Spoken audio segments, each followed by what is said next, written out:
Friends, सैनिक school का जो राउंड 1 का रिजल्ट अभी तक नहीं आया है, आएगा। AISSAC जब आप सर्च करेंगे उसके आगे .NCOG लिखा होगा, जो भी वेबसाइट खुलती है वहां पर आपका काउंसलिंग राउंड 1 का रिजल्ट आएगा। आप अपने लॉगिन क्रेडेंशियल जब फिल इन करेंगे आपके बच्चे का डैशबोर्ड खुल जाएगा और ऊपर ही लिखा आएगा कि आपके बच्चे का रिजल्ट क्या है, इस राउंड में स्कूल अलॉट हुआ है तो कौन सा हुआ है। कईयों को डाउट था कितने स्कूल अलॉट होंगे, तो एक ही होगा। अब वो आपकी चॉइस पर डिपेंड करता है, कंप्यूटर के एल्गोरिथम पर डिपेंड करता है कि पहली चॉइस में जो पहले राउंड में आपको कौन सी वाली चॉइस अलॉट की गई है। मान लीजिए घोड़ा खाल आपने फर्स्ट चॉइस भर दिया, लेकिन आपके नंबर घोड़ा खाल के जो फर्स्ट लॉट हैं उनसे कम हैं।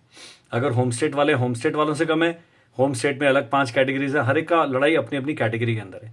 तो मान लीजिए आप उत्तराखंड के जनरल कैंडिडेट हैं और आपके 262 नंबर आए हैं, लेकिन 11 ही सीटें हैं घोड़ा खाल में होम स्टेट की जनरल की, तो और 265 वाला बच्चा लास्ट है जो सेलेक्ट हुआ, तो 262 बाहर हो जाएगा और उसको राउंड 1 में नहीं मिलेगा। लेकिन अब जो 265 तक है, कुछ के डॉक्यूमेंट पूरे नहीं होंगे, कुछ ज्वाइन नहीं करेंगे, कुछ RMS चल जाएंगे, कुछ कहेंगे हमें घोड़ा खाल जाना ही नहीं है, तो फिर वो वैकेंसी 27 तारीख के बाद राउंड 2 में चली जाएंगी। राउंड 2 में फिर से आपको दोबारा चॉइस भरनी पड़ेगी। और कुछ भूले भटके जो मेरी तरह वाले लोग हैं जिन्होंने राउंड 1 में अप्लाई ही नहीं किया, उनको राउंड 2 में दोबारा रजिस्ट्रेशन करना पड़ेगा और सारा प्रोसेस दोबारा करना पड़ेगा। एक दो जो हमारे पास क्वेरीज आई हैं कि क्या हम जो आपकी पक्की चॉइस थी, जो आपने सैनिक स्कूल का फॉर्म भरते समय अपनी चॉइस दी थी, क्या राउंड 2 में वो बदली कर पाएंगे? जी, पहली चॉइस भी बदली कर पाएंगे, क्योंकि जो आपने पहली चॉइस भरी थी अभी शायद उसमें सीट ही ना बचे। इसी प्रकार से जो अदर स्टेट्स वाले हैं, घोड़ा खाल, नालंदा, कुंजपुरा, कपूरथला, ये जो टॉप के सारे स्कूल्स हैं 10-15, इनमें भीड़ रहती है, लेकिन राउंड 2 में जो वैकेंसीज बचेंगी उसमें आपका राउंड 2 में चांस होगा। लेकिन दिल पर आपने बड़ा धैर्य रखना है दिल के अंदर। कारण क्या है? 200 से ऊपर वाले तकरीबन उनको चांस रहता है, दिल में रहता है कि मेरे 220 आ गए, 230 आ गए, कहीं ना कहीं नंबर लग जाएगा। अब वैकेंसीज तो 7,500 हैं 6 में, न्यू सैनिक स्कूल एंड सैनिक स्कूल की मिला के, और जो 9th की है केवल ओल्ड सैनिक स्कूल्स में ही है। तो 387-400 जितने भी सीट्स हैं वो आपका थ्योरेटिकल आपको पता है। तो बहुत सारा डिससेटिस्फैक्शन रहने वाला है राउंड 1 के बाद। बहुत सारे, कई लाख बच्चे हैं, लाख के करीब के बच्चे हैं जिनको एक भी स्कूल नहीं मिलेगा 200-210 लाने के बाद भी।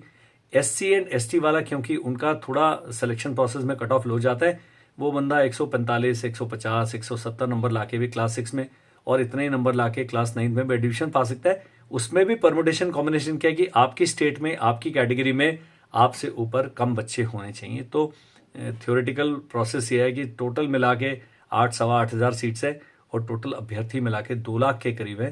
तो 1,90,000 से भी ज़्यादा लोग जो हैं जिनको डिस्पाइट क्लियरिंग द एग्ज़ाम आपको सीट नहीं मिलेगा। डजेंट मैटर, राउंड 1 खत्म हो जाता है, राउंड 2 में आप जाएंगे, उतनी वैकेंसीज कम हो जाएंगी, लेकिन राउंड 2 में आपको कट ऑफ पता लग जाएगा।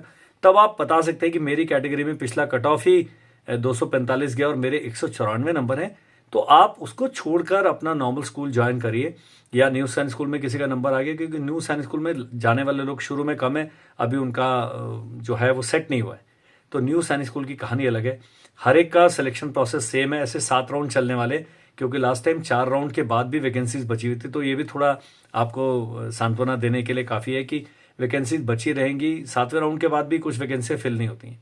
कुछ लोग वहाँ से छोड़ भी देते हैं, जाए 1-1.5 हफ्ते के अंदर दौड़ जाते हैं, वो फिर वैकेंसी रिलीज कर देंगे और अगस्त में जाके जब 8वां राउंड फाइनल लॉक होगा तब उसके बाद फिर और कोई राउंड नहीं होगा। फिर वैकेंसी जो रहेगी वो वैकेंसी चलती रहेंगी, वो 9th में जाके भरी जाएंगी 6 की वैकेंसीज, और अगर 9th में वैकेंसी रहेगी तो ऐसी कैसी चल जाएंगी। This is all as of now. जैसे ही रिजल्ट आता है वेबसाइट पे आप लॉग इन करेंगे, किसी न किसी प्रकार का आपको कम्युनिकेशन मिलेगा। जैसे ही वहां पर नोटिफिकेशन आता है कि भाई रिजल्ट अभी लाइव हो गया है, हम भी आपको बता दें कि छोटा सा रील बना के, शॉर्ट बना के, व्हाट्सएप मैसेज बना के हम ये सारी कार्रवाई करते हैं। तो आप थोड़ा धैर्य रखें, 10 तारीख तक है। अगर रिजल्ट आज नहीं आता है, कल आता है, परसों आता है, तो अकॉर्डिंगली आपके जो चॉइस एक्सरसाइज करने की डेट है वो भी बढ़ जाएगी। बिकॉज बहुत सारे पेरेंट्स हैं जो शुरू में हमला करेंगे वेबसाइट के ऊपर, तो वेबसाइट का क्रैश करना लाजमी है। तो that is all that I wanted to share. हमारा नंबर आपको इस पर मिल जाएगा, इसके साथ में डिस्क्रिप्शन में वीडियो की। आप हमसे संपर्क करें, लेकिन कब रिजल्ट आएगा उसका कारण, उसका जवाब नहीं दे पाएंगे। उसका कारण है कि हम भी वेबसाइट को ही चेक करेंगे। हम NTA में किसी को कॉल नहीं करते हैं। जैसे ही वेबसाइट पर रिजल्ट आ जाता है फिर क्लैरिटी के साथ हम आपको बताते हैं। तो आपने अभी के लिए धैर्य रखना है। अगर रिजल्ट की डेट में कुछ चेंज आता है या एक्सटेंड होता है तो कोई ना कोई इस प्रकार के यूट्यूब वीडियो से या व्हाट्सएप मैसेज से आपको पता लग जाएगा. So you don't have to worry. Parents की चिंता करने के बहुत सारे मेरी तरह के लोग हैं जिनका जो कोचिंग का बिजनेस है या जो कोचिंग के क्षेत्र में है. हमारी कंसर्न होती है कि हम जल्दी से जल्दी सबसे तेज आप तक पहुंचे और आपको सही जानकारी दें.